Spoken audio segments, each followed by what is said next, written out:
We've entitled this workshop Negative Scrap Stars, but actually I'm going to start off by just talking to you a bit about my scraps.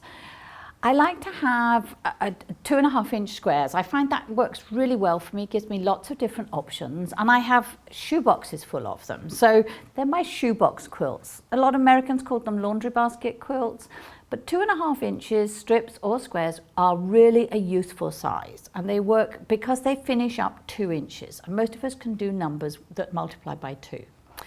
If we have 2 squares, a light and a dark as it were, and we sew the diagonal, you end up with perfect half square triangle units.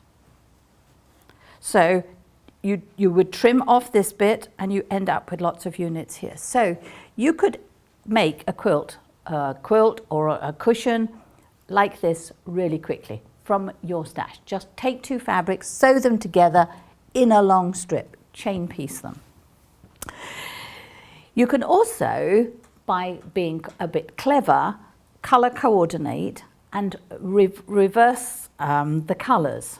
We can create stars. Usually the stars are in the fabric, but in this quilt here, you can see I've done it in the pale. So all the quilt is in the 2.5 inch busy fabrics, and then the half square triangle units, which were made like this, are from my 2.5 inch squares.